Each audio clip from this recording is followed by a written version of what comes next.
Bismillahirrahmanirrahim. Assalamualaikum warahmatullahi taala wabarakatuh. Innal hamdalillah nahmaduhu wa nasta'inuhu wa nastahdihi wa nastaghfiruh wa natawakkalu alayhi wa na'udzu billahi min shururi anfusina wa min sayyiati a'malina. May yahdihillahu fala mudilla lahu wa may yudlilhu fala hadiya lahu. Asyhadu an la ilaha illallah wa anna Muhammadan 'abduhu wa rasuluh. Allahumma shalli wa sallim wa barik ala sayyidina wa maulana Muhammad wa ala alihi wa sahbihi wa baraka wa sallam. Amma ba'd, fa ya ayuhan nas ittaqullah usikum wa iyaya bittaqullahi faqad fazal muttaqun. Dihormati Tuan Imam, barisan dan kuasa surau, ahli jemaah muslimin dan muslimat, hadirin hadirat yang dirahmati dikasihi oleh Allah Subhanahu wa taala. Alhamdulillah, syukur pada Allah Ta'ala pada pagi ini dapat kita sama-sama hadir untuk salat subuh berjemaah, dan seterusnya kita duduk sekejap untuk dapat sedikit ilmu dan juga santapan rohani lah kita katakan di pagi subuh minggu ini. Mudah-mudahan dengan keberadaan kita di surau ini dalam suasana tenang dan damai akan mengundang rahmat Allah SWT, dan seterusnya dapat mendekatkan diri kita kepada Allah, ya. Kerana itulah matlamat kita beribadat sebenarnya, untuk makin hari makin rapat dengan Allah, makin hari makin menjadi orang-orang yang dipanggil ahlillah dalam lingkungan warga Allah, ya, warga Allah. Awal nak jadi warga Allah ini maknanya kena rajin membuat apa yang Allah Ta'ala suruh, ya, dan meninggalkan apa yang Allah Ta'ala larang melalui pedoman junjungan besar Nabi kita Muhammad sallallahu alaihi wasallam. Baginda lah penunjuk jalannya, ya. Kalau Rasulullah tak tunjuk pada kita, kita tak tahu macam mana nak menghampir diri pada Allah. Jadi kalau kita nak hampir diri pada Allah, itulah pedomannya yang disebut oleh baginda dalam selalu ayat-ayat hadis-hadis kita dengar, ya. Nabi kata kalau kamu nak jadi alillah ni, maknanya kena buangkan, dipanggil at-takhalli minal mazmumat wa tahalli bil mahmudat, ya. Kita kosongkan jiwa diri kita daripada sifat-sifat yang tercela, dan kita hiaskan diri kita dengan sifat-sifat terpuji. Itu dua pemila yang Rasulullah bagi. Macam mana kita nak jadi ahlillah, yang jadi warga Allah, orang yang rapat dengan Allah. Saya ulangi, at-takhalli minal mazmumat wa tahalli bil mahmudat. Kita kosongkan diri jiwa kita daripada benda yang tak elok. Hati kita ni kita buang benda-benda yang tak elok. Apa benda yang benda tak elok ni tuan-tuan, ya? Saya pun ada, tuan-tuan pun ada. Pertamanya nafsu amarah, ya, nafsu amarah. Ini selalu kacau kita, ya, nafsu amarah. Sebab tu Syekh Abdul Qadir Jailani dalam kitab Fathur Rabbani, ya, dia menyenaraikan 62 cara macam mana nak jadi orang-orang yang rapat dengan Allah. Tetapi yang letakkan pertamanya ialah tundukkan nafsumu dulu. Itu kata Syekh Abdul Qadir Jailani. Tundukkan nafsumu. Supaya nafsumu itu akur kepada apa yang dikehendaki oleh Allah. Itu kata Syekh Abdul Qadir dalam Fathur Rabbani. Ya, kitab agak besar kitabnya itu yang membicarakan tentang bagaimana nak jadi ahli kepada Allah, warga Allah lah. Nak kata keluarga Allah tak boleh, sebab Allah Ta'ala ni bukan jadi berkeluarga macam kita, tidak. Orang-orang yang dalam lingkungan Allah Ta'ala sayang pada kita, ya. Jadi sesuai dengan Ramadan, tuan-tuan, kita sedang berbuat dan benda tu dah, alhamdulillah. Kita sedang berusaha untuk menundukkan tuntutan hawa nafsu. Lebih lagi kita berada dalam 10 terakhir di dalam bulan Ramadan ini. Malam ni dah start malam 21, hari 20 betul tuan-tuan, ya? Takut saya silap kira pula. Rasa-rasa betul dah. Malam ni hari ni 20, malam ni malam 21, malam ganjil yang pertama, ya. Jadi kita cuba buat, tuan-tuan, secara keseluruhannya kita cuba bersedaya upaya kita termampu untuk kita buat tuntutan Ramadan ini dengan 10 malam terakhir ini dengan apa-apa yang telah termaklum oleh kita. Kalau saya tak sebut pun tuan-tuan dah tahu dah apa nak buat. Pertamanya terawih jangan tinggal. Nombor satu. Masa ni mula nak sibuk dah ni. Kita pun mula nak sibuk. PKP tak PKP tuan-tuan, baju raya mesti jalan. Kan? Betul, betul. Tapi mana dah beli dah baju raya? Belum lagi. Pakai baju lama memang. Baju lama. PKP tak PKP, Covid tak Covid, kuih raya, biskut raya nak kena buat. Itu dah passion kita lah. Sebab passion demikian, maka kita pun kadang-kadang disibukkan dengan benda tu. Sedangkan di akhir inilah saya pun tak terbuat kadang-kadang, bukan nak cakap je lah, kadang-kadang kita terpengaruh juga benda-benda tu. Tuntut tak keluarga budak-budak sebagainya. Jadi kita kena pandang imbang lah bagaimana kita nak memenuhi 10 terakhir ni. Tarawih jangan tinggal, ya. Qiyamul Lail ada. Saya yakin surau kita mungkin dah susun dah Qiyamul Lail, insya-Allah, ya. Tak, kalau surau tak buat pun kita buat sendiri, ya. Sebab Qiyamul Lail ni sebenarnya tuntutannya lebih kita bersendiri-sendiri buat, Allah. Di rumah pun tak apa, di surau pun tak apa. Ya. Dan Al-Quran. Kan? Al-Quran, masya-Allah. Sebab Qiyamul Lail tuan-tuan, ada orang faham Qiyamul Lail itu solat saja. Qiyamul Lail ni sebenarnya bukan solat saja. Qiyamul Lail ialah dia package. Di dalamnya ada solat. Kita tak larang nak solat, bangun duduk tuan-tuan, kita penat, boleh duduk sembahyang dalam keadaan duduk. Rasulullah pernah tunjuk kepada kita. Rasulullah sembahyang dalam keadaan duduk walaupun Rasulullah mampu berdiri untuk sembahyang sunat. Boleh. Tetapi pahalanya separuh. Jadi adil lah Allah Taala. Kan? Allah Taala bagi separuh harga, ya, separuh pahala. Kenapa? Kerana kita kurang sikit pergerakannya, usaha kita kurang sikit. Tapi kalau kita dalam keadaan kita penat, kita bangun juga, maka insya-Allah kita dapat pahala penuh. Di dalam Qiyamul Lail juga tuan-tuan, kita ada yang dikatakan sebagai dia panggil tasbih dan istighfar. Duduk aja, tak larat dah nak sembahyang, ambil buat tasbih, duduk, istighfar. Masih ingat istighfar yang saya ajarkan pada kuliah lalu? Ya, Rabbighfirli warhamni wa tub alayya. Ingat kita kan istighfar tu cubalah 70 kali sepanjang Ramadan setiap hari. Rabbighfirli warhamni wa tub alayya. Rabbighfirli warhamni wa tub alayya. Rabbighfirli warhamni kita selalu baca duduk antara dua sujud. Tambah wa tub alayya insya-Allah, ya. Ini tasbih ini saya ambil daripada ulama atau Fatani yang share dengan kita lah, ya. Dia kata baca di bulan Ramadan. Boleh tuan-tuan, istighfar. Istighfar duduk dalam keadaan tenang, damai. Ketika istighfar kita niat, kita di samping Rabbighfirli warhamni wa tub alayya, ya Allah ampunkan dosaku, terimalah taubatku, ya. Rabbighfirli dan rahmatilah daku. Itu maksudnya itu. Rabbighfirli, ya, ampunkan dosaku, warhamni dan rahmatilah daku, wa tub alayya dan terimalah taubatku. Ini istighfar tuan-tuan. Duduk aja dalam keadaan tenang dan damai, niat. Dosa-dosa pernah kita buat. Kita buat, ya. Ada banyak dosa yang pernah kita lakukan.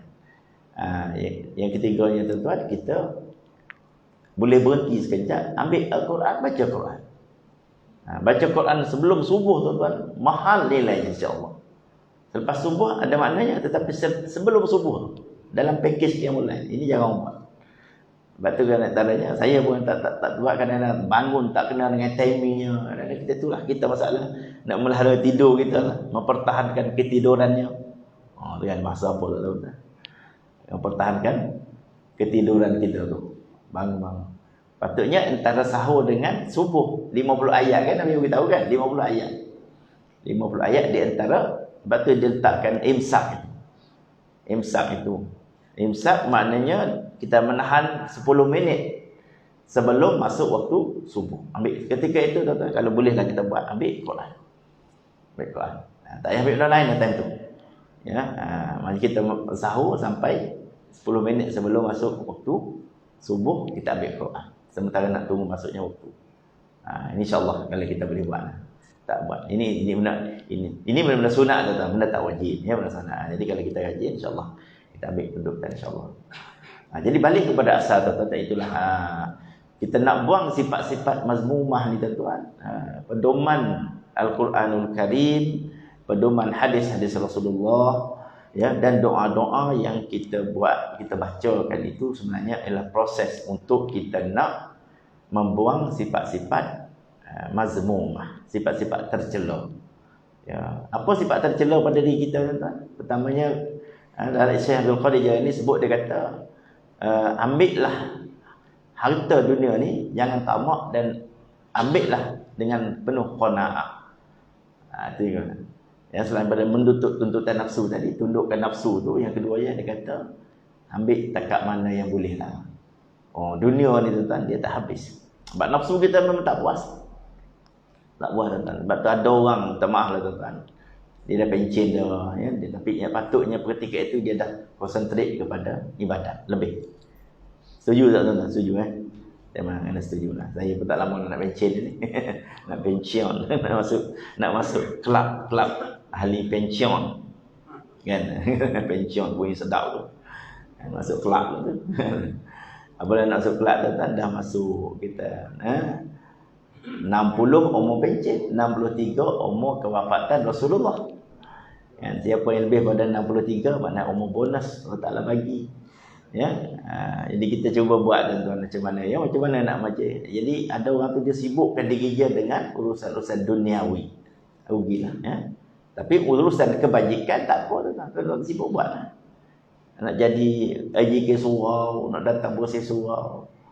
Itu tak payah pencen, sampai bila-bila tak payah pencen itu. Sampai meninggal dunia pun tak apa. Ya, kita nak jadi ambil anak yatim, ya, bela anak yatim. Ni ada orang macam tu, alhamdulillah tuan, dia tahu. Dia nak skor pahala di hujung umurnya. Ini yang ada. Macam mana kita nak buat? Ya. Kalau masuk orang boxing tu, pusingan akhir tu dia tumbuk habisnya. Macam itulah. Tengok Muhammad Ali kan. dia menurutkan habis masuk pusingan akhir tu, dia memang dia all out lah dia buat. Itu habis-habisan sampai terdaya oleh kita.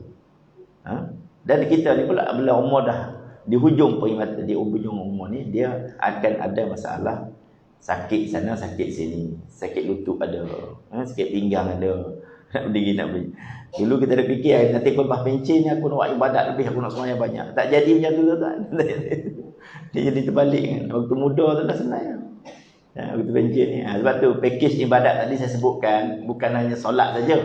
Kalau kita nak berkata pada solat saja tuan, kena 12 rakaat jawab dia, lepas tu nak bangun tak rakaat. Sebab tu Rasulullah SAW adil dari sudut mempertuntunkan kepada para sahabat Rasulullah SAW dalam masa usia baginda. Bahkan sembahyang tarawih pun Rasulullah tak. Ya, ada Rasulullah keluar sekejap sebab 883 ya, Rasulullah banyak riwayat menyebutkan Rasulullah 83. Kan 20 ni ialah berlaku pada Sayyidina Umar Al-Khattab radhiyallahu anhu. Tetapi Nabi nak tunjuk dalam 83 ni ini bagi umat biasa, sederhana. Sebab tu jangan kata orang ada katakan 83 ni tak tarawih, saya tak setuju lah. Sebab hadis Aisyah radhiyallahu anha menyebutkan 83 tu hadis. Aisyah ni orang paling rapat dengan Nabi lah kan, hidup di rumah Nabi, dia isteri Rasulullah. Ambil itu ya. Tetapi tak dinafikan kelebihan 20 tu lagi banyak lagi okey. Kerana Sayyidina Umar dia melihat ya Rasulullah 83 pula tu, masya-Allah Rasulullah baca surah panjang tu kan. Ya, Rasulullah baca surah panjang. Jadi kita ni tengok keadaan ya. Kalau surah tu tengok tuan imam buat tengah muka surat. Ya kan? Itu dah rasa lengah badan lah. Kalau dia buat satu muka surat, satu juzuk satu malam boleh tu. Kemudian ditambahkan pada zaman apa nama ni, kita silap saya berlaku juga ketika mana Sayyidina Umar atau Sayyidina Uthman dia mendengar ahli-ahli Mekah. Ahli Mekah ni dia di Mekah ni ada Kaabah. Mereka sembahyang tarawih 4 rakaat, mereka rehat sekejap, pergi tawaf. Tawaf. Cukup tawaf 7 keliling, mereka sambung balik sembahyang tarawih. Ni kan. Apabila ahli Madinah mendengar perkhabaran yang dibuat oleh ahli Makkah, maka mereka nekat, dikata kita tambah ya, jadi 36. Itu yang buat 36 rakaat. Boleh kita cuba malam ni kan. Jawab dia tinggal tu imam pun lari. Kalau saya tu imam 36 tuan. Ya, dia kata supaya mengimbangi apa yang dibuat oleh penduduk Makkah. Kita di Madinah tak ada Kaabah, kita cuma ada Masjid Nabawi. Mekah mereka boleh tawaf kan. Nak mengambil fadilah itu mereka tambah jadi 36. Masya-Allah ya. Tapi tak apa tuan-tuan, yang penting ialah buat ya, buat penting buat. Package ada. Sebab di hujung usia tu kan dia hari kemudian masalah kita nak dikatakan supaya macam mana nak imbangi ibadat macam mana yang sesuai. Jangan lupa tu zikrullah. Duduk pun tak apa, zikrullah, istighfar, bertaubat, bertasbih. Lepas tu kita zaman-zaman masih kita mata kita masih boleh lihat dengan baik ya. Kenalah ada wirid-wirid tertentu yang kita dah hafal. Jangan tunggu sampai kita tak hafal ada wirid. Jangan. Apa wirid tentu kata Allah, wirid tu tangan. Kalau payah sangat tuan-tuan, wirid al-maksurat tu. Al-maksurat tu dah cukup. Pagi petang. Sebab dia baca asbahna ala fitratil Islam. Kemudian dalam yang bawah dia buat amsayna. Kami berpagi-pagi, kami berpetang-petang. Itu ialah wirid-wirid yang disusun Imam Hasan Al-Banna rahimahullah untuk memperkukuhkan hati, bagi membuang segala sifat-sifat yang tidak elok di dalam diri, kemudian merasakan kehadiran Allah dalam jiwa dan hati kita. Ini yang ya. Jadi nak buang sifat-sifat mazmumah je kan, prosesnya ialah tak lain tak bukan kena lawan nafsu dulu. Dan nafsulah yang membuat tuntutan kita itu dan ini tuan-tuan. Ya, nak jadi makin kaya, yang kaya nak bagi jadi kaya ya. Ada harta banyak tak cukup lagi, nak tambah lagi tuan. Sedangkan kita tak tahu bilakah sebenarnya kita akan dipanggil oleh Allah Subhanahu Wa Taala. Anytime, anywhere, everywhere. Kita tak tahu. Kita tahu ya. Kita tahu. Jadi kita kumpul-kumpul ni kadang-kadang yang menyebabkan berlakunya tuntutan hawa nafsu itu kan berleluasa sehingga mereka tak sempat untuk mengambil masa sedikit untuk beribadat kepada Allah Subhanahu Wa Taala. Ini rugilah. Ini Syekh Abdul Qadir Jalani ni kita tahulah dia ni ahli saufi kan, dia ahli tasawuf. Terkenal tasawuf ya. Sebab nasihat-nasihat beliau ni banyaknya berbentuk macam tu lah tuan. Ya, sebab orang saufi ni kita pun apabila dah berumur macam dah dekat ini kita akan ambil ciri-ciri saufi sikit dalam hidup kita. Ada wirid-wirid zikir-zikir tertentu ya, kita duduk dengan tenang dan damai untuk mendapat redha Allah Subhanahu Wa Taala. Ya. Redha Allah. Jadi bila demikian tuan, ingatlah kepada doa yang diajar oleh Rasulullah SAW dalam bulan Ramadan. Disuruh kita perbanyakkan doa itu. Apa dia doanya? Allahumma inna nas'aluka ridhaka wal jannah wa na'udzubika min sakhatika wan nar. Allahumma innaka 'afuwwun karim tuhibbul 'afwa fa'fu 'anna. Kalau kita baca ramai-ramai. Kalau kita baca surah Allahumma inni as'aluka ridhaka wal jannah. Ini kita baca setiap kali kita bagi salam kiri dan kanan. Cuma tambah Allahumma innaka 'afuwwun karim tuhibbul 'afwa fa'fu 'anna atau fa'fu 'anni. Bagi orang lelaki gunakanlah Allahumma inna nas'aluka ridha. Sebab orang lelaki ni macam saya sebut dah pada ketika lalu, kita ni mewakili ahli keluarga kita berdoa, bukan seorang-seorang. Walaupun kita sembahyang seorang kat pejabat, kita sembahyang seorang kat masjid, isteri dan anak-anak kita tak hadir, kita gunalah lafaz jamak dia panggil, bahkan plural. Allahumma inna nas'aluka ridhaka wal jannah wa na'udzubika min sakhatika wan nar. Dan ketika mana kita sebut Allahumma inna itu, kita niat masuk sekali orang-orang yang di belakang kita yang kita bertanggungjawab terhadap mereka. Siapa dia? Isteri dan anak-anak kita, cucu-cucu kita, saudara-mara kita, ya. Doa kita di luar pengetahuan saudara kita amat-amat dimakbulkan oleh Allah. Ya, orang tak tahu kita berdoa kepada dia. Masya-Allah tuan-tuan. Orang ni orang ikhlas betul. Kan? Kalau kita orang telefon kita, awak tolong doa untuk saya, kita doa tu pagi biasa memenuhi tuntutan. Tetapi siapa tak minta kepada kita, adik-beradik kita tak tahu, kita tolong doakan. Ya masya-Allah. Ini yang terbaik ya. Ya, jadi lebih lagi pada isteri dan anak-anak kita. Ya. Sebut isteri banyak-banyak tu bahaya. Kan? Ya, bahaya tu. Ada yang berani? Itu ya. Jadi inilah sebahagian daripada tanggungjawab kita sebagai warga lelaki, ada tanggungjawab. Sebab tu dalam surah At-Tahrim ayat 6 Allah sebut ya ayyuhallazina amanu qu anfusakum wa ahlikum nar. Wahai orang yang beriman, dia setuju pada orang lelaki. Qu anfusakum, jagalah diri kamu, wa ahlikum, dan anak isteri kamu daripada api neraka. Allah Taala bagi orang putih kata direct to the point. Maknanya bahasa yang sangat mudah nak dipahami. Wahai kaum lelaki yang beriman, jaga diri kamu dan anak isteri kamu daripada api neraka. Dia macam tu. Ya, kalau kita faham yang ni, masya-Allah tuan-tuan, kita renung balik-balik lah. Saya pun ada anak, tuan-tuan ada anak. Kita ada cucu kan, ya. Jadi kena ni lah. Macam mana nak jaga diri kita dan anak isteri kita? Sebab kita jangan seorang-seorang kan. Ya, cubalah sedaya upaya nak jadi apa tu kepada Allah Taala. Tapi usaha tu kena ada. Usaha kena ada kan. Suruh anak sembahyang, ya, suruh anak puasa. Suruh dia rajinkan tuntutan ibadat. Walaupun anak dah besar kan. Kita tugas kita sebagai bapa ni tak selesai. Ya, maknanya nasihatkan dia. Yang nasihatkan mereka. Ini sebahagian daripada tuntutan orang lelaki. Ya, Allahumma inna nas'aluka ridhaka wal jannah, ya Allah ya Tuhan kami, aku mohon keredaan Kau dan juga syurga. Allahumma inna nas'aluka ridhaka wal jannah. Kita minta Allah Taala bagi kita redha. Ya, redha. Allah Taala redha. Apabila Allah Taala redha, Allah Taala suka kepada kita. Yang itu. Allah Taala suka, bila Allah Taala suka, Allah Taala akan masukkan kita di dalam lingkungan warganya dan kita insya-Allah dibangkitkan besok di hari akhirat di dalam Ashabul Maimanah yang disebut dalam suratul Waqiah. Ya, fa ashabul maimanah, golongan yang akan diberi suratan amal dengan tangan kanan. Masya-Allah. Kan dalam surah Al-Waqiah kita terpecah pada 3 ya.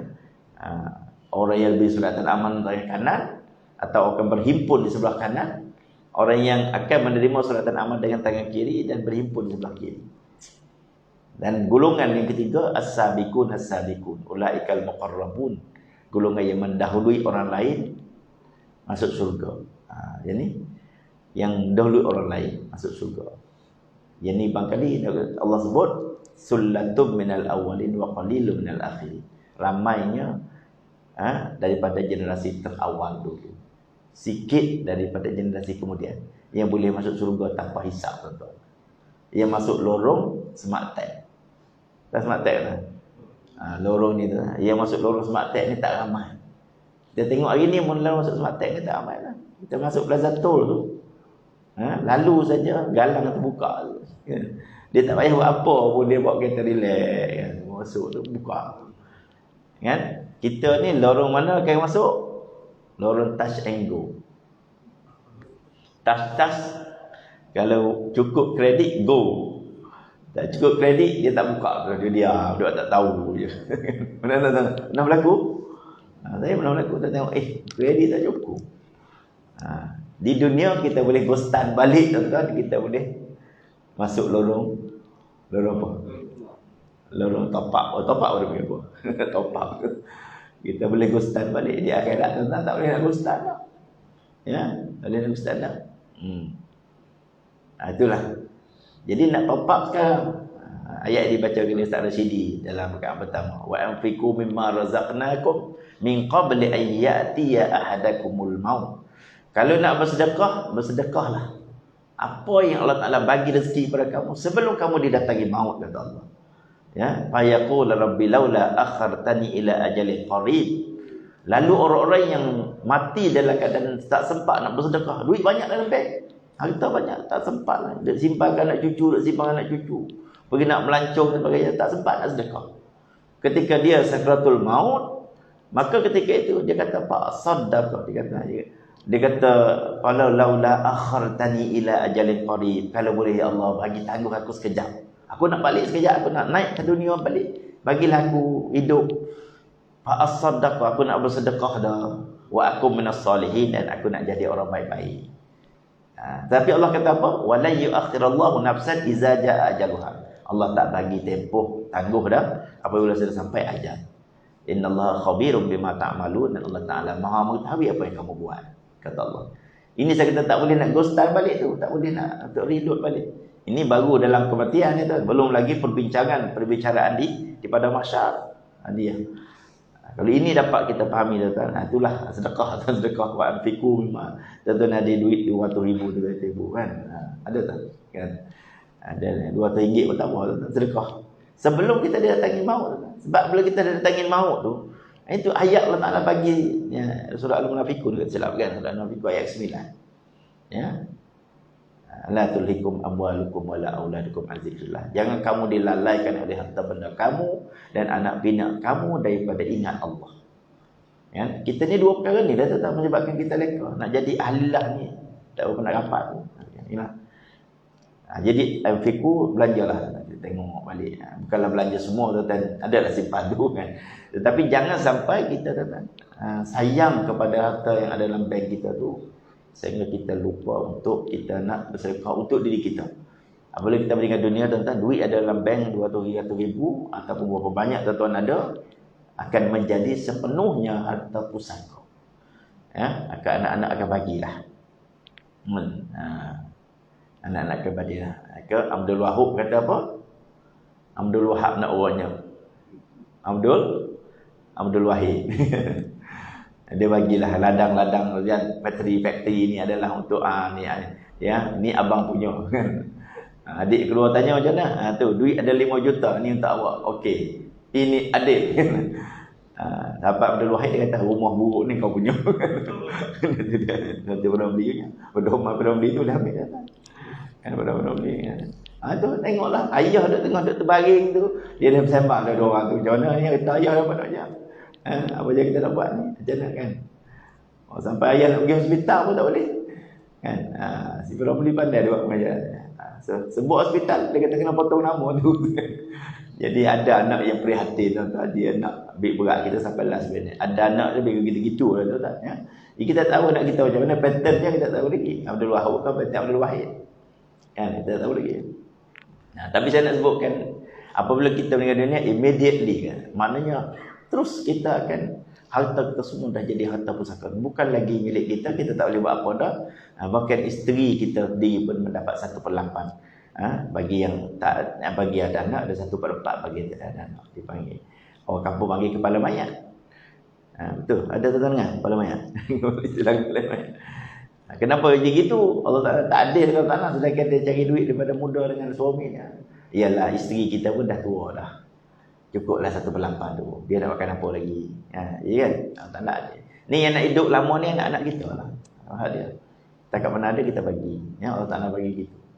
Dan sebab ibu sendiri adalah tanggungjawab anak untuk menjaga. Kalau itu faham cukup dah tuan. Ibu tak perlu duit banyak dah. Sebab apa?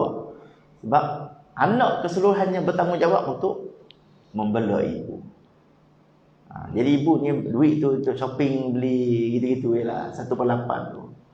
1/8 maknanya kalau dia ada 8 juta lah 1 juta pun dia tak nak beli dah tuan. Saya sebut angka besar tu lah sebab besar. Kan sebab angka besar. Kan ada 8,000 dapat 1,000 kat dia kan 1/8 ya. Itu di antara benda tuan ya. Tapi saya amat tersentuhlah dengan Allah Taala sebut ayat itu ya, di mana Allah kata berbelanjalah kamu sebelum kamu didatangi maut. Ini bukan cakap saya, bukan cakap Nabi, cakap Allah sendiri. Siapa lagi lebih berautoriti untuk memberi nasihat kepada kita selain pada Allah? Ya, siapa yang lebih berkesan untuk menyentuh hati kita selain pada Allah? Ya? Allah kata wa anfiqu mimma razaqnakum. Berbelanjalah apa yang aku bagi rezeki pada kamu tu min qabli an ya'tiya ahadakumul maut. Maut. Sebelum seseorang kamu didatangi maut. Fayaqul dah datang nak mati, lalu dia berkata Allah bagi gambaran ni, Rabbi akhartani ila ajalin qarib, tangguhkanlah aku sekejap, fa as-saddaq, aku nak bersedekah ya Allah, wa akum minas solihin, aku nak jadi orang-orang soleh.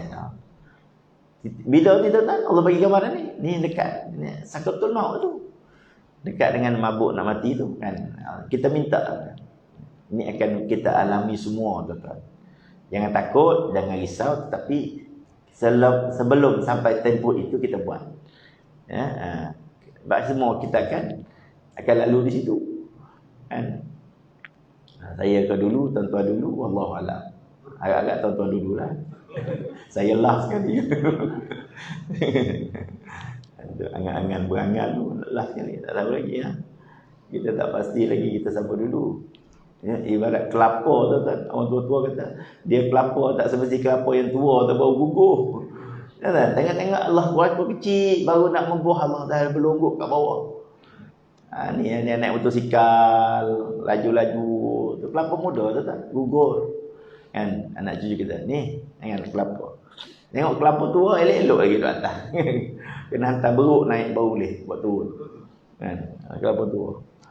Kelapa muda dulu berguguran dekat bawah. Jangan bab mati ni tu, jangan tersembang ya.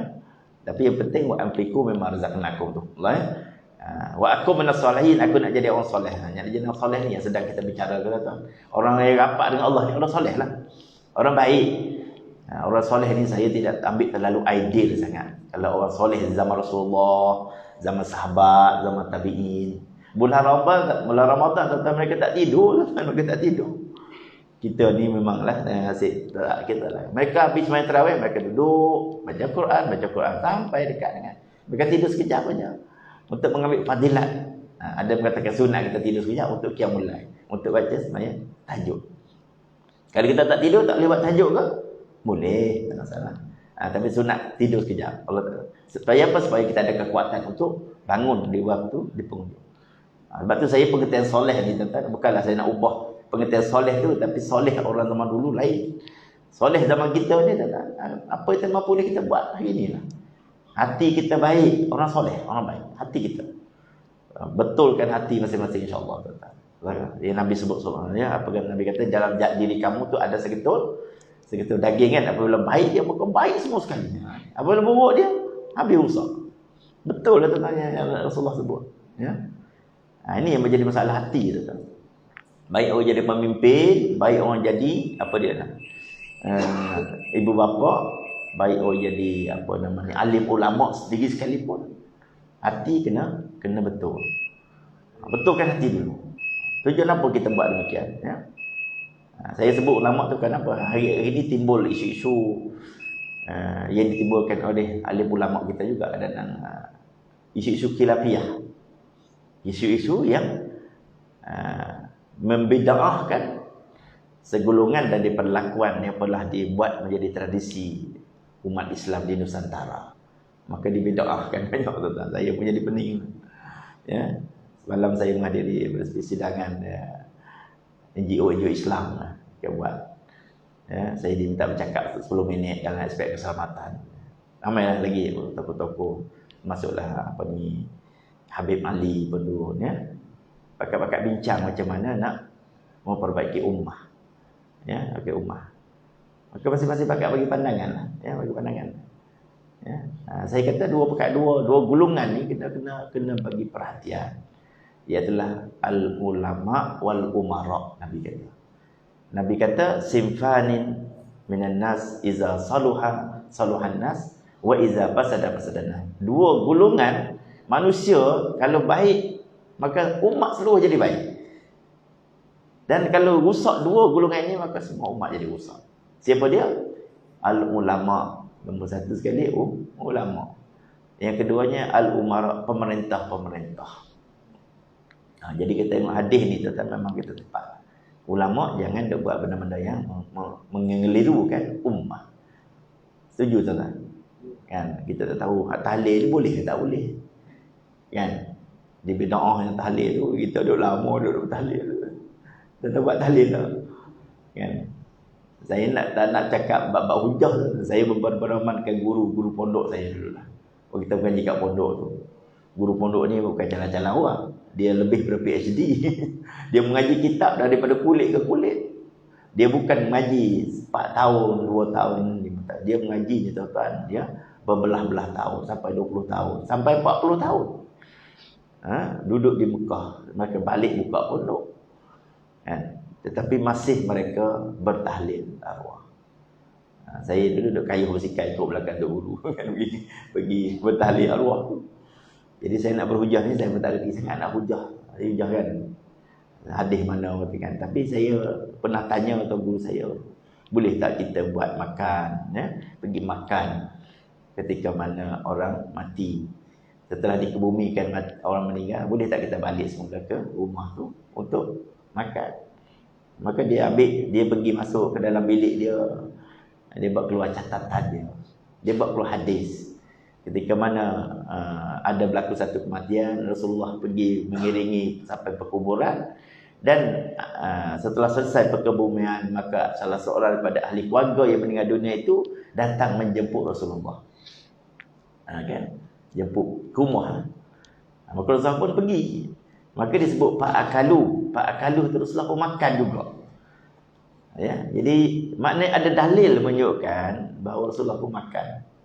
Bukan kenduri tuan-tuan, bukan kenduri, tapi adakah boleh buat kenduri ketika mana berlaku kematian, ya? Itu satu. Yang keduanya bab bertahlil. Bertahlil. Bertahlil ni timbul adalah disusun atur oleh Wali Songo di Indonesia, ya. Wali Songo ni Nusantara. Dia susunan itu kerana orang-orang di Nusantara yang kita tahu, bila berlaku kematian ahli keluarganya, dia tak tahu nak buat apa. Dia tak tahu nak buat apa. Sebab kita Islam kita kan sampai daripada Arab kan, daripada Mesir.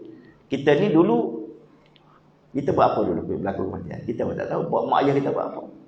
Sebab berlaku di sebahagian daripada Indonesia itu, apabila berlaku kematian, mereka buat acara-acara yang pelik-pelik. Acara pelik-pelik tu. Ada yang menari pun ada, yang berjoget, ada buat malam tu buat meriah, buat pesta. Ya.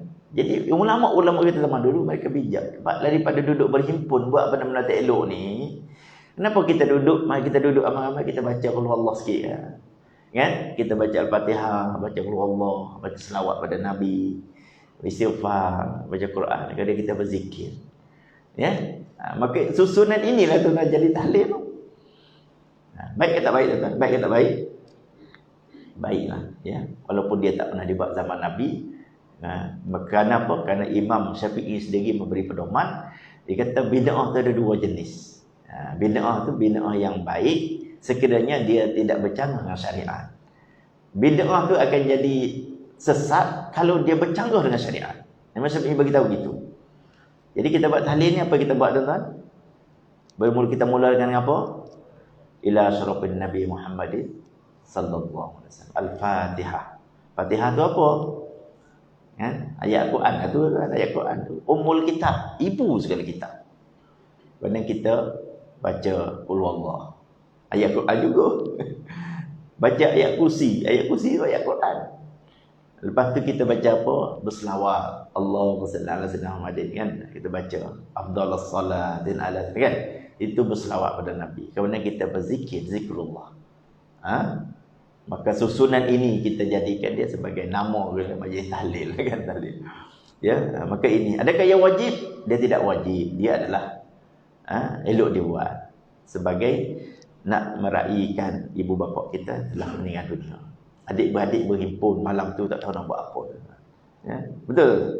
Kita duduk betul. Pernah berlaku kematian adik keluarga. Ya, kita pakai duduk. Jadi apabila berhimpun ramai-ramai tu, dia nak makan, dia buatlah makan. Itu namanya akhirnya jadi kenduri tu. Asalnya dah berhimpun ramai-ramai, takkan nak berzikir tahlil saja, akhirnya kena buat makan. Ya, asalnya begitu tuan-tuan. Jadi saya tidak berapa suka sangat dibid'ahkan usul macam ni, kerana benda ni tidaklah besar sangat isunya. Tetapi isu membid'ahkan itu menyebabkan umat sudah jadi confused, jadi keliru. Macam mana ya? Aku dah buat macam mana? Aku dah buat macam mana? Sebab tu sekarang ni talqin yang tak mau baca. Kan? Tahlil pun tak mau buat. Sampai wirid lepas sembahyang pun dah dibid'ahkan. Ya. Wirid lepas sembahyang. Ni tuan-tuan, kita duk wirid ramai-ramai sampai la ilaha illallah, sampai kita zikir. Padahal semua terdapat rangkaian zikir, tasbih dan istighfar. Yang kesemuanya ada nas daripada hadis Rasulullah dan juga pedoman para ulama untuk kita bacakan itu semua. Cuma nak baca seorang-seorang ke nak baca ramai-ramai, itu isu lain lah. Oleh kerana tu imam nak baca, makmum semua pakat nak baca, itu jadi ramai-ramai tu. Dan yakinlah tuan-tuan, doa-doa dan wirid-wirid, tasbih-tasbih tuan-tuan baca setiap kali lepas solat, semuanya adalah tuan-tuan bukan hafal. Bukan tuan-tuan ambil cuti 2 hari tak hafal. Cuti 2 hari lagi tuan-tuan. Ya. Semuanya tuan-tuan boleh berkat daripada bimbingan imam. Ikut duduk belakang tu imam, akhirnya semua wirid dan zikir itu kita hafal tanpa kita sedari. Masuklah penghulu istighfar. Saya suka Ustaz Syidi baca penghulu istighfar. Baca setiap kali pas solat. Allahumma anta rabbi la ilaha illa anta khalaqtani. Penghulu segala istighfar. Dalam banyak-banyak istighfar tu dia untuk hulunya. Untuk hulu ni orang paling hebat kan? Mana jalan kampung. Nama untuk hulu ni. Penghulu istighfar. Allahumma anta rabbi la ilaha illa anta khalaqtani wa ana 'abduka wa ana ala ahdika wa wa'dika mastata'tu a'udzubika min syarri ma sana'tu abu'u laka bi ni'matika 'alayya wa abu'u bi dzambi taghfir li fa innahu la yaghfiru dzunuba illa anta. Kalau tak ada sini baca tiap kali lepas solat, saya yakin tuan-tuan 2 tahun boleh hafal lah. 2 tahun tu. 2 tahun tu. Nampaklah 2 tahun ya. Kena baca dulu 10 kali dia dah makin dekat kan. Kalau kita nak apa seorang-seorang kat rumah tuan-tuan makan masa. Nak dia dah berumur tu nak apa ya Allah bukan senang nak ingat tu. Kan? Kuliah apa boleh bertukar? La abudu ma ta'budu ta'budu ma abudu tak jumpa lagu beli tu. Kan? Itu dia jadi confuse ya. Jadi ini tuan-tuan ya. Jadi semua rangkaian. Saya pernah duduk, saya melawat, saya semula sebut sini tuan-tuan, tak silap saya melawat Aceh sekali. Jadi kita duduk sewa hotel di satu berhampiran dengan masjid. Jadi waktu subuh kita turunlah sembahyang kat masjid tu ya. Dan lepas sembahyang tuan-tuan, kebetulan imam tu termasuk dalam ni lah yang tak berwirid lah tuan-tuan. Lepas bagi salam, Assalamualaikum warahmatullahi wabarakatuh, terus dia pusing menghadap makmum. Tapi dia tak baca apa-apa, dia duduk diam seorang dia. Kan? Jadi makmum tengok kiri, tengok kanan, tengok kiri, tengok kanan. Apa aku nak buat ni? Akhirnya turun seorang dia kata imam seorang. Tanpa ada satu doa, tanpa ada sebiji wirid pun yang dibacakan. Nampak sangat keganjilan di dalam suasana itu tuan-tuan. Apabila sebab kita Nusantara, saya duduk Nusantara lah, masuk Malaysia, Indonesia, Selatan Thai, Brunei semua sekali, kita telah dididik oleh ulama-ulama dulu zaman itu. Adakah mereka buat bid'ah? Dan setiap yang berdoa itu masuk neraka, berani tak kita menyebut bahawa tuan-tuan guru pondok kita dulu masuk neraka semua dengan sebab amalkan bid'ah sukma ini? Saya nak tanya yang tu tuan-tuan. Saya pergi dengan YouTube saya ni. Jawab. Dia bukan kita nak mencabar keilmuan mereka memang. Tapi janganlah melihat benda-benda macam ni satu aspek saja. Kena melihat aspek keupayaan umat Islam di Nusantara tidak sama dengan keupayaan mereka yang ada di Makkah dan Madinah. Mereka orang Arab. Mereka dengan sekali mereka boleh hafal bahasa mereka. Kita dah tetap bertubi-tubi 10 kali, 20 kali nak apa penghulu istighfar, saya rasa belum tentu hafal. Belum tentu hafal. Tetapi berkat didikan ustaz-ustaz kita, imam-imam kita, sedikit demi sedikit akhirnya kita, imam tak ada pun kita boleh naik. Kita boleh berwirid sampai habis. Betul kan? Takkan ahli tuan-tuan semua ni, imam tak ada. Boleh naik jadi imam. Tapi jangan baca kuliah lah kan. Aku taklah abu di mata tak jumpa lagu beli berpeluh belakang. Kan? Boleh. Saja saya ajar. Satu lagi wati. Wati pun lah kan. Olah apa ni? Sampai kepada illal ladzina amanu wa amilus solihat. Nak pergi ke mana? Falahum ajrun ghairu mamnun. Dia habis dengan wati. Wa tawasau bil haq wa tawasau, dia habis dengan wal asri. Dia kacau juga tu kan. Dia mula dengan wati, dia habis dengan wal asri. Sebab illal ladzina amanu wa amilus solihat. Kat mana ni? Kan? Wa tawasau bil haq, habis dia. Sudah wati. Sudah dengan wal asri. Itu confuse. Iqra sama juga kan. Innal ladzina kafaru kan. Iqra dia ada beberapa tempat ya. Sebab saya dengan jarang baca Iqra. Iqra ni jarang baca ya. Sebab ada beberapa tempat ya yang mana confuse lah ya. Di confuse jangan baca, boleh tak confident tak salah katanya. Jadi tuan-tuan, jadi saya balik pada ulama umarak tadi tuan. Saya kata dua, Nabi kata dua ni. Kalau kita nak perbaiki ummah, kita kena baiki dua ni. Ulama jangan mengelirukan. Sebab tu mufti dalam satu negeri tuan-tuan seorang ya. Betul? Ada tak 3 mufti dalam negeri? Ada tak sebuah negeri ada 3 mufti? Tak ada, mufti seorang je. Mufti bertanggungjawab terhadap segala aspek fatwa dan hukum. Ulama-ulama lain boleh bagi pandangan, boleh, tetapi tidak boleh jadikan fatwa negara, jadi amalkan oleh di pihak negeri. Kita ni masalah kita di Malaysia ni, dia tak ada mufti Malaysia. Dia ada mufti Perak, dia ada mufti Kedah, dia ada mufti wilayah macam tu. Kita ni ada 14 buah negeri, 14 mufti.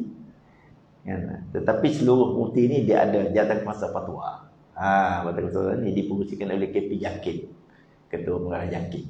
Kan? Jadi Ketua Pengarah Jakin tu macam mufti Malaysia lah. Cuma dia tidak ada autoriti untuk mengeluarkan fatwa. Dia cuma boleh memberi muzakarah, mengetuai muzakarah. Muzakarah apa makna tuan-tuan? Bermusyawarah, berbincang. Balik pergi negeri masing-masing, kau keluarkan fatwa. Saya sebab tu dalam cadangan saya kepada Majlis Kesempatan Negara, salah satu saya kata nak keharmonian Malaysia ni kita kena wujudkan mufti Malaysia. barulah tak akan timbul negeri ni macam ni, negeri ni macam ni, macam ni. Saya pernah bagi cadangan tuan, ya, supaya wujudkan seorang mufti negara. Siapa yang jadi agung, raja mana yang menjadi agung ketika itu, maka mufti daripada negeri itulah yang dilantik sebagai mufti negara. Itu cadangan saya lah. Kan kita agung 5 tahun sekali tu. Jadi buat giliran juga, ya, mufti ini dinobatkan sebagai mufti negara. Dia seorang mengeluarkan fatwa untuk seluruh rakyat Malaysia. Kan aman ke buat macam tu kan? Kan aman. Betul? Setuju tak? Undilah Datuk Nawawi jadi mufti. Dia setuju. Dan golongan kedua tuan, Nabi kata akan aman, akan umat jadi baik ialah al-umara, ialah pemerintah. Pemerintah ni kena bimbing mereka. Ulama lah kena bimbing pemerintah. Kan? Kalau zaman dulu tu, pemerintah dia 2 in 1. Macam zaman Khulafa' Rasyidin, mereka pemerintah. Zaman Rasulullah jangan kira lah tuan.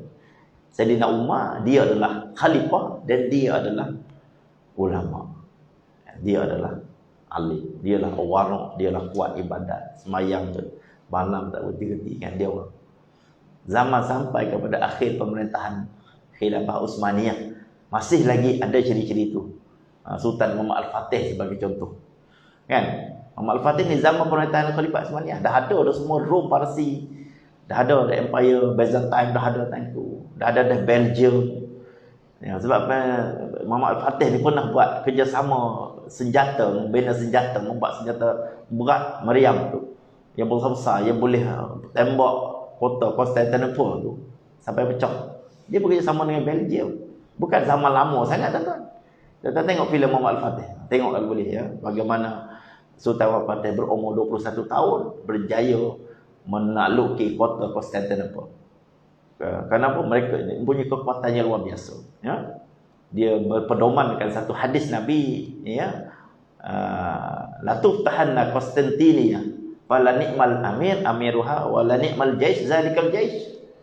Dia kata kota Konstantinopel ni akan dibuka oleh seorang yang dia adalah panglima terbaik dan tenteranya adalah tentera terbaik. Jadi mereka panglima kerajaan Utsmaniyah ni, mereka dah tunggu siapa akan lahir. Masing-masing nak membentuk diri, mengambil pedoman daripada Rasulullah punya hadis. Rasulullah sebut pada zaman dia masih hidup. Ya, tapi mereka ni mengambil semangat itu. Akulah kalau boleh nak jadi sebagaimana Rasulullah sebut tu. Sebaik-baik panglima dan tentera aku adalah tentera baik. Maka berlaku tetap pada zaman pemerintahan Sultan Muhammad Al-Fatih. Berjaya menakluki kota Konstantinopel, ya, dalam usianya 21 tahun.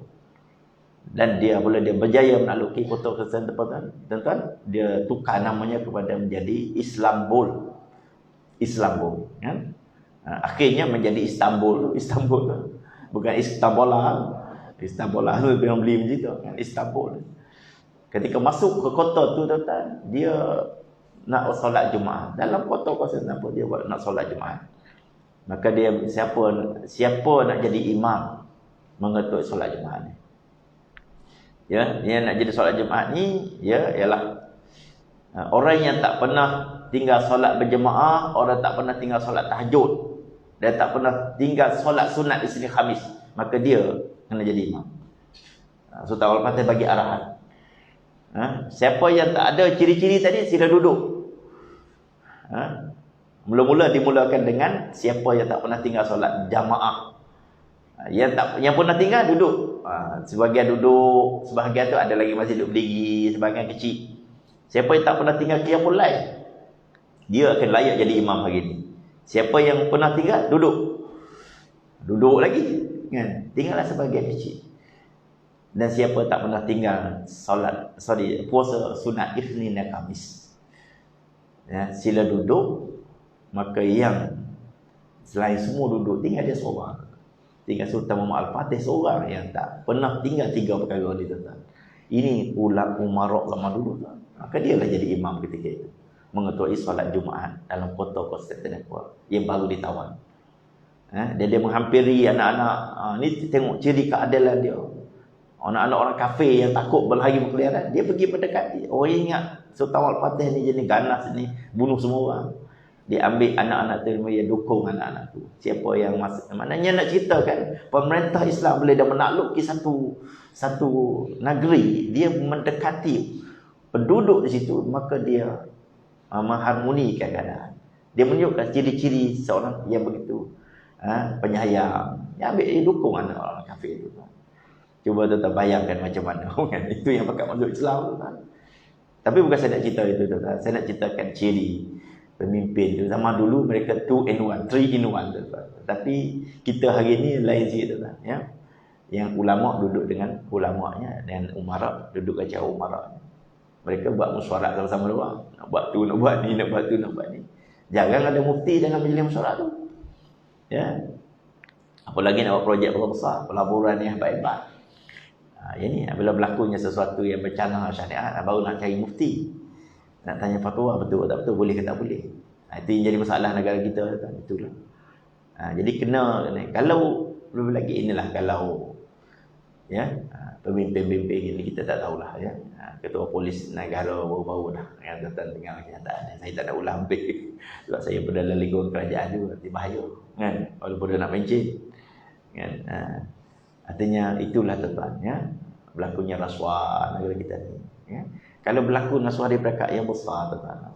Jadi kecil-kecil ni apa sangat. Mereka tengok bom-bom mereka lagi hebat. Kan? Atas-atas dia mereka cakap nak cik-cik ni kata apa sangat. Kereta ni RM10, RM20. Kan? Ekor ni juta-juta. Itu bayar lah. Kalau ada abang ipar saya, dia seorang pemandu lori. Kan? Dia kata pergi nak rasuah ni tak. Dan berlaku lalu lubang lori, lori adalah tahan sekat tanah. Dia pun ulur senapang, dia ambil gulung duit RM1 masuk dalam tu. Jalan. Contoh ya. Ini bukan kita nak rendah, ada berlaku demikian, bukan semua. Macam tu pun kena 10 buah lori, RM30. 30 buah lori. Contohlah. Jadi kecil-kecil berlaku tuan dekat. Jadi jabatan-jabatan kerajaan kita ni tak berapa nak clean lah. Ya, kadang-kadang berlaku rasuah tu, terutama sekali sektor-sektor yang melibatkan penguatkuasaan. Ya. Jadi ini tuan. Jadi pemerintah kena diperbaiki, saya kata, kena tambah. Bimbing mereka, dekati mereka. NGO Islam kena main peranan lah. Sebab orang duduk dalam kerajaan jadi payah. Ya, orang duduk dalam kerajaan, ulama-ulama duduk dalam kerajaan tetap jadi payah nak menegur. Walaupun kita bertegur kadang-kadang dia tengok lebih berautoriti. Kadang-kadang NGO lagi mendekati orang-orang tertentu. Ya, kita pun nasihat, bukan nasihat, kita nasihat kan. Ada secara proper kita buat secara proper. Alhamdulillah. Ya, saya dah tentera macam tu juga. Apabila kita tubuhnya kuat agama tentera, kita tengok benda-benda yang bercanggah dengan syariat, dia adalah tentera. Kita cari dulu. Kita menemui sejumlah ini yang unsur-unsur tak baik. Lalu kita tubuhkan satu jabatan kuasa, namanya jabatan kuasa penerapan nilai-nilai Islam. Kita buat jaga tu. Alhamdulillah lah tuan-tuan, banyak dah. Ya, lebih pada 43 isu dah kita dah selesai. Alhamdulillah. Ya, saya sebut dalam ada sekolah Nusrat Abah berita harian 2 minggu yang lepas saya sebut. Jadi kita buat cara harmoni sehingga anggota tentera kita pun tak tahu yang mereka telah ditambah baik. Unsur-unsur yang berkaitan dengan bercanggah. Duduk acara ditunggu tu, tengok acara ditunggu masih duduk buat kan. Sekarang mana ada. Dan kita mencadangkan supaya tugu negara tu tak payah buat lah. Tak kalungan bunga apa tak payah. Kan? Kerana adanya patung-patung di situ. Kita mencadangkan supaya buat dataran pahlawan di Putrajaya. Pergi buat perbarisan di situ. Buat satu monumen, tulis nama pahlawan negara. Jangan buat apa-apa cara. Sehingga ada perbarisan. Nak mengeluarkan unsur-unsur yang bercanggah dengan syariat. Dulu mereka kawat pedang. Kawat pedang tu tuan. Dia ada unsur-unsur. Ini British saja kita macam tu tuan. Agama British, agama Kristian. Ya, dia cium pedang tu, dia buat alam cross. Crochet kan. Kita kata tukar pedang boleh cium sekali aja terus buat turun. Jadi kita ubah macam tu tuan. Kita ubah sikit demi sikit. Akhirnya unsur-unsur yang macam ni semua dah terbuang. Kalau Navy dia beli kapal baru, dia akan buat cara menepung tawar. Kan? Kita kata tepung tawar tak payah buat cekodok je. Tepung tawar tu boleh kita tukar buat doa selamat. Kan? Kita buat doa selamat. Contoh. Jadi ini kita buat dalam dalaman kita buat.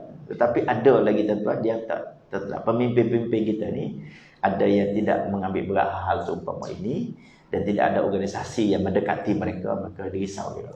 Ini berlaku tuan-tuan, al-umara, ya. Kena islah. Ini dia antaranya. Jadi bagi nak mengislahkan ummah tuan-tuan, kena perbaiki ulama dan umara, insya-Allah ya. Ulama ni saya pun tak tahu macam mana, ini mufti punya kerja lah. Mufti. Ingat mufti ni lah dia ada kuasa untuk mengatakan yes atau no. Ya, yes adalah mufti. Ulama macam saya sebagainya, ustaz-ustaz ni dia tidak takat nasihat je, takat bercakap dalam forum-forum macam ni. Tapi kita boleh bagi cadangan dalam persidangan ketua jabatan agama. Saya pun hadir sebagai ahli ya. Jadi kita boleh memberi cadangan ya. Jadi itu sebagai ini tuan-tuan sekalian, pedoman kita untuk nak memperbaiki hubungan kita dengan Allah, kena perbaiki hati kita. Demikianlah nak memperbaiki ulama. Kata Ustaz Fahrul, mana Ustaz Fahrul? Taruh Mahjoy tu kan. Dia bagus punya ucapan dia. Kita nak perbaiki dunia, kena perbaiki orangnya dia kata. Kita nak perbaiki dunia, termasuklah negara kita ni sebagai dunia, kena baiki orang-orang di dalam tu. Untuk memperbaiki orangnya, kena baiki hatinya.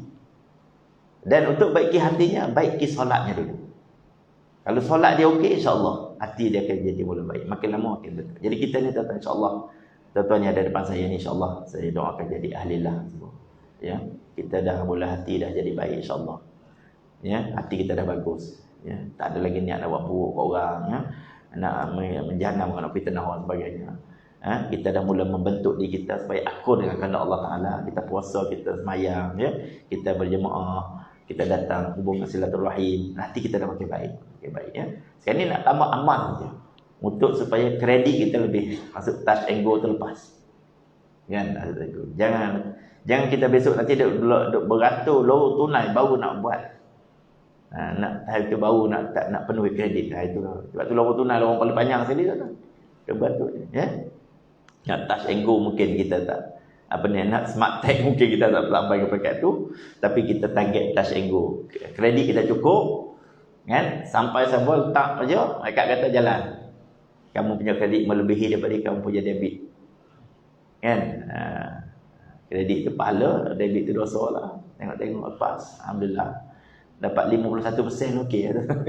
Kan? Markah dulu berapa? Dengan 51, jangan 50. 50 ni 50-50 ni, ingat saya pernah cerita dulu.